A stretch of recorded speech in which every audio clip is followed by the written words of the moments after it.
Lord, may the words of my mouth and may the meditations of our hearts bless your name this morning.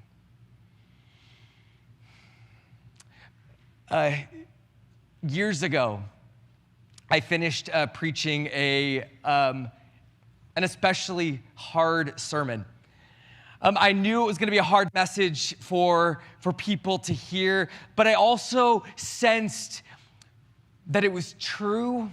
I was convinced that it needed to be heard, and so I preached it that morning. And after service, a few different people came up to talk to me.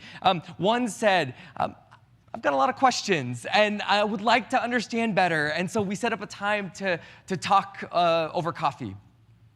And another said, I feel really overwhelmed by everything you said this morning, and I don't know what to do. And in that moment, we actually just prayed together, prayed for wisdom, prayed for peace. And then another person said they weren't sure that they agreed with me and asked if we could work through some scripture together. They had some questions, and we made a plan for that. And I was super glad for all of these responses, right? Because in each of their own ways, they each demonstrated that their hearts were just open and ears were hearing, and there was this willingness to engage their faith experiences with me. And I had more responses during that week. And this was probably the sermon I've ever preached that got the most responses afterwards. And I felt actually like ready for all of those responses. The one response I was not ready for really got me by surprise. I was just finished talking with someone when she snuck up behind me, and without greeting or acknowledgement, just came at me with, I don't think I'll ever be able to trust you again after that. So that's how it started. And it went downhill from there. And I could tell you, like, it wasn't criticism, it wasn't the disagreement or anything else that made that moment so hard. Like, it was the fact that as I listened to her describe what I had done, what I had said, like, I genuinely didn't recognize any of it. I felt a little bit like Jesus at the end of the passage this morning when he asked the disciples, why are you discussing the fact that you have no bread? Jesus hadn't said anything about bread. He had given them a warning, urging them to watch out for the leaven of the Pharisees and Herod, but they missed entirely the warning and instead just start talking about how they don't have any bread, even though they actually do have a loaf of bread with them. So it's a confusing situation. But in this conversation, I found myself responding with things like, I don't think I said that.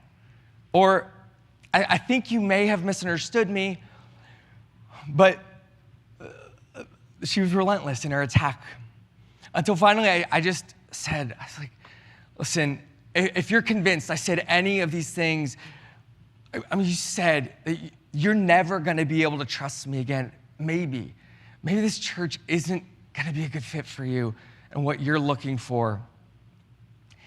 And that was the moment I realized that might not have been the wisest thing to say in that moment, because I'd already noticed it, right? That she was already going to misunderstand everything I said. And so then I was trying to kick her out of the church.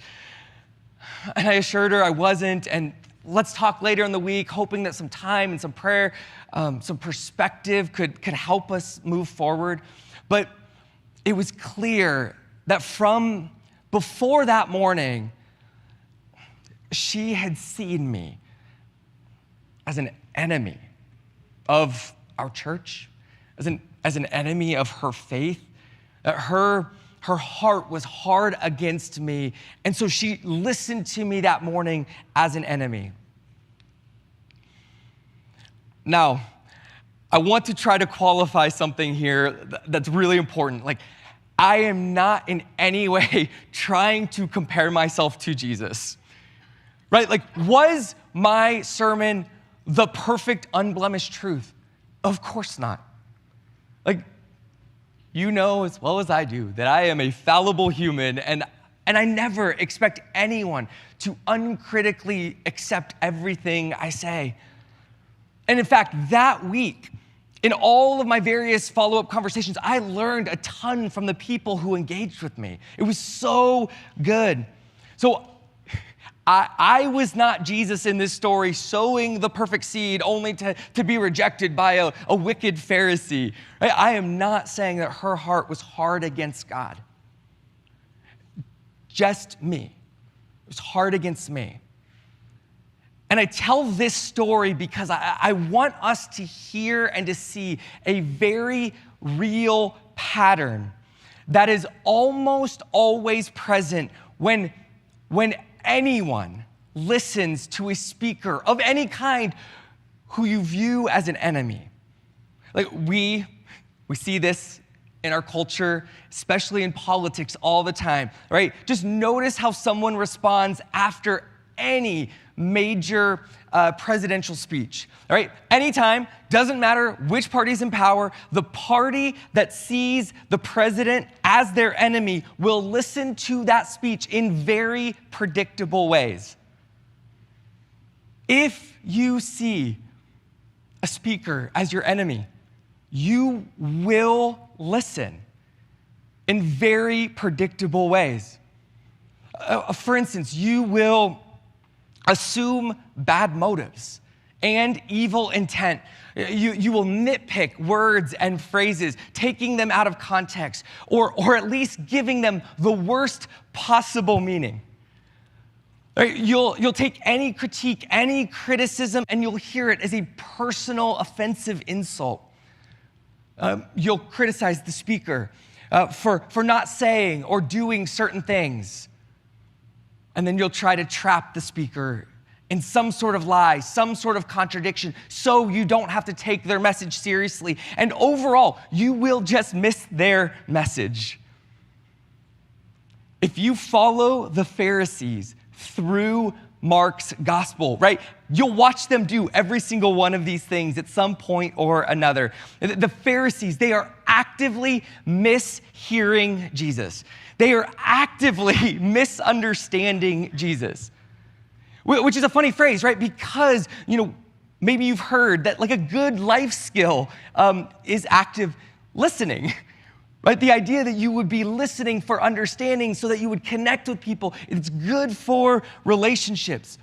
Well, the Pharisees, they're experts in the opposite.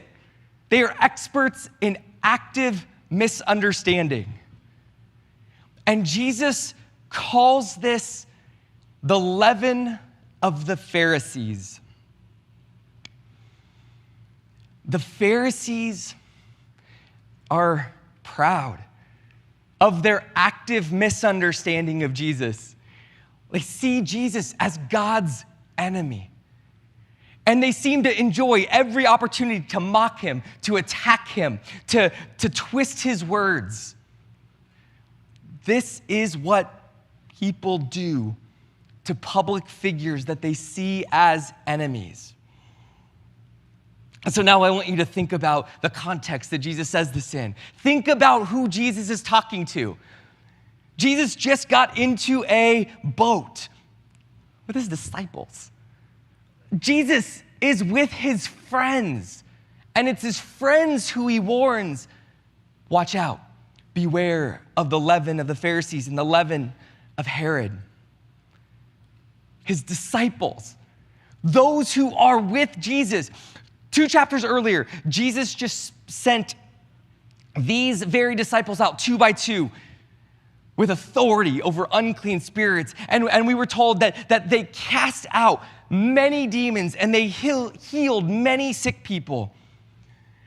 Last week, we encountered the disciples hearing Jesus speak publicly in parables and then not understanding these parables, and so then coming to Jesus to ask him to explain. And so you get the impression that the disciples, that they want to understand Jesus, they want to hear, and they're just struggling to.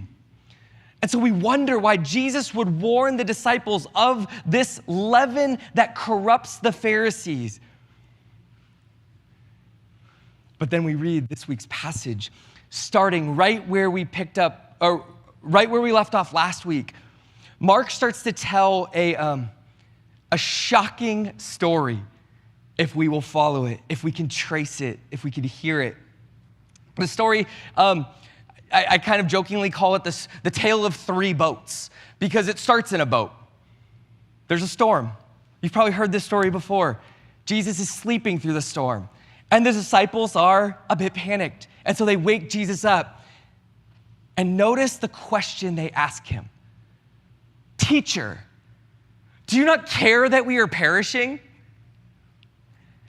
You hear the tone, right? Like they assume the worst of their friend, believing that Jesus must be asleep because he doesn't care about them.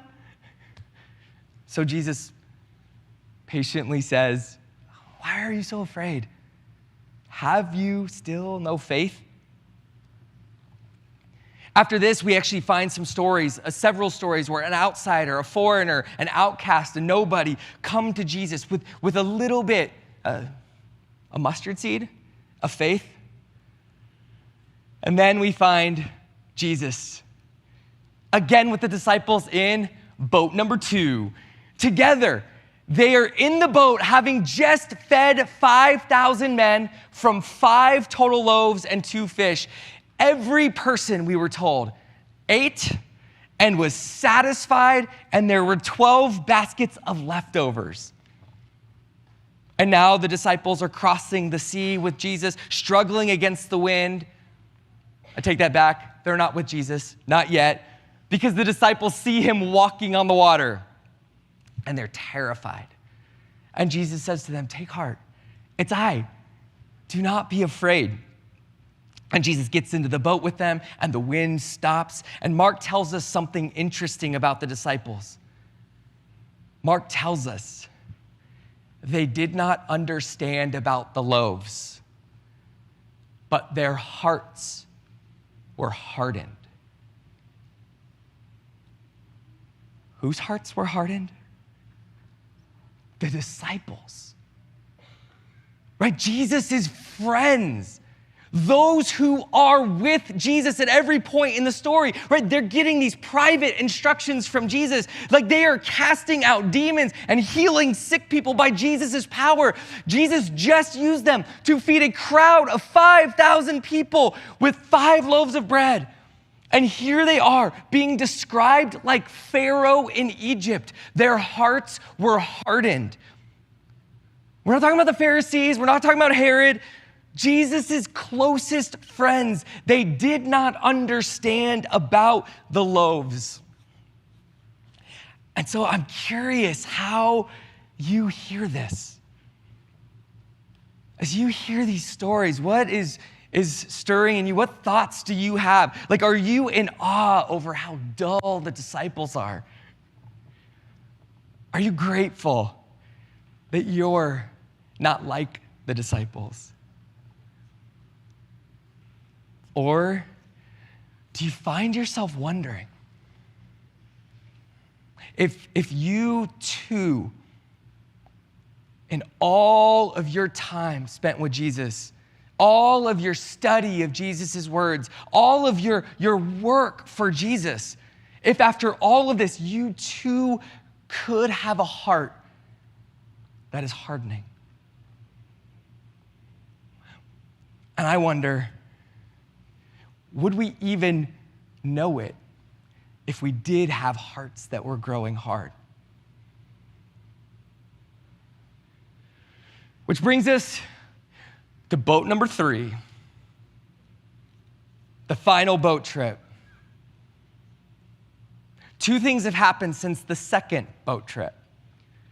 Jesus meets a woman who begs him for crumbs from the table. And Jesus feeds a second crowd, this time a crowd of 4,000 people with only 7 loaves of bread. And again, everyone ate and was satisfied, and there were baskets of leftovers. Now, they're in a boat together again. And Jesus tells his disciples, watch out. Beware of the leaven of the Pharisees and the leaven of Herod. And notice what the disciples' response is. They began discussing with one another the fact that they had no bread. In other words, they are completely mishearing Jesus. Utterly.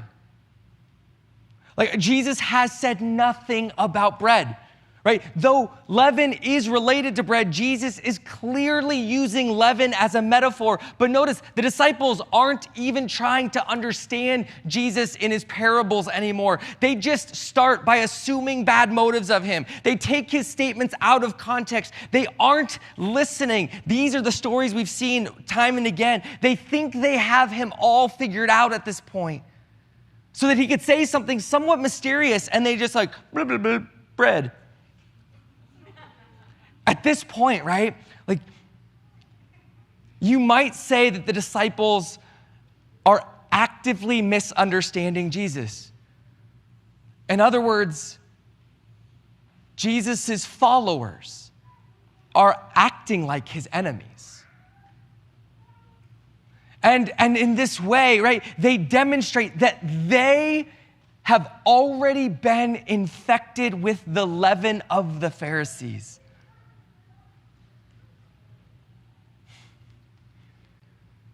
A pagan, Canaanite, Syro-Phoenician woman understands that all she needs is a few crumbs to fall from the table of God's mercy.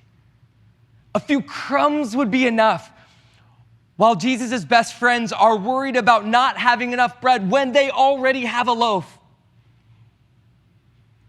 Can you hear the story that Mark is telling us?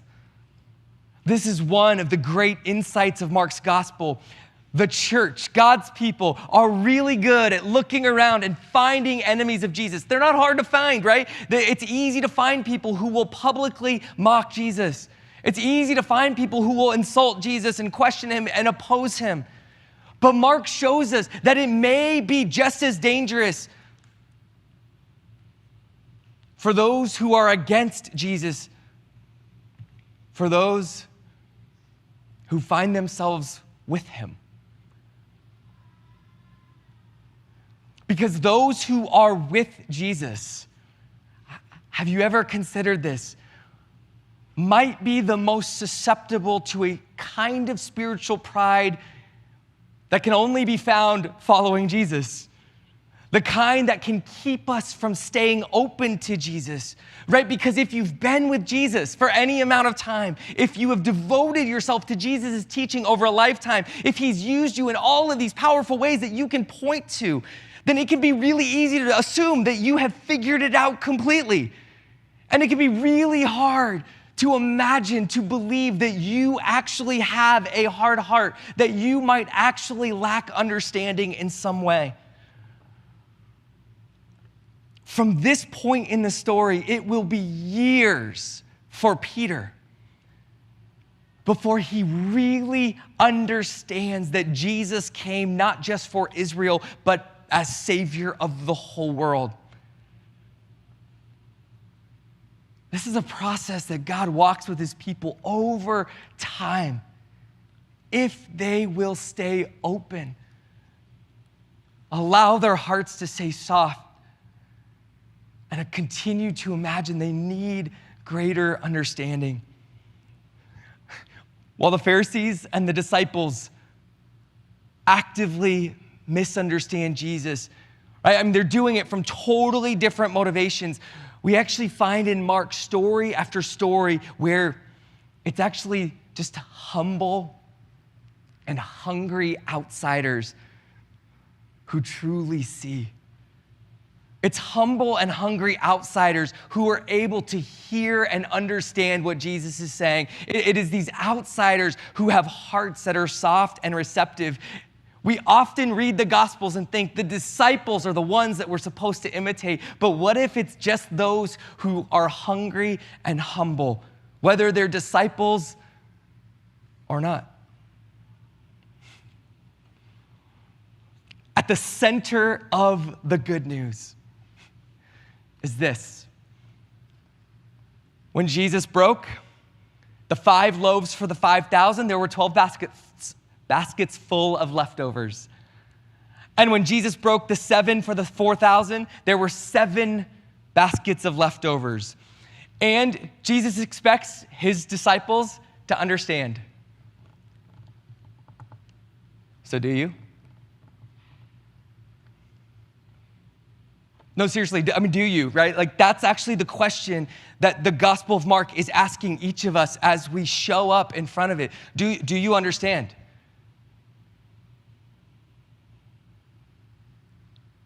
The details of the story make it clear. The 5,000 represent the people of Israel. The 4,000, one less finger, represent the nations, the rest of the world. And these stories together, they answer a critical question about God and the world that he has given us. Is there enough? Is there enough? The way that you answer that question will shape how you live your life. The way that you answer that question will reveal how you live with your neighbors, how you treat foreigners. The way that you answer that question is deeply significant in your capacity to follow Jesus where he is leading the church. Is there enough? Is there? Is there enough for God's people? Is there enough bread? Is there enough land and resources? Is there enough grace? Is there enough of God himself to go around? Is there enough? The Pharisees constantly feel threatened by Jesus. They feel threatened that he wants to give their portion. Right? He wants to give what belongs to God's people to outsiders and to others who don't deserve it. They don't believe there is enough. And the disciples, they're worried with Jesus. They're worried with Jesus in the boat, the first boat and the last boat. They're worried that Jesus is not enough, that with him there won't be enough, and that they're somehow in trouble. But it's amazing because right between these two stories, the feeding of the 5,000 and the feeding of the 4,000, is this beautiful moment when Jesus comes to a nobody, an outcast, a woman who somehow knows miraculously, we would call it the Holy Spirit, but right, she knows that there is enough for God's people. But there's more than enough. And that even that more than enough, if it's in the form of crumbs, that is everything she might need. You have answered well, Jesus says to her. And that's what these feeding stories confirm. Jesus, to the 5,000, he took bread, blessed it, broke it, and gave it. First to everyone in this Jewish crowd, where they ate and were satisfied, and there were plenty of leftovers. And then Jesus, the crowd of 4,000, he took bread and gave thanks for it, and he broke it, and he gave it to everyone in the Gentile crowd. And they ate, and they were satisfied, and there were leftovers. Do you not yet understand?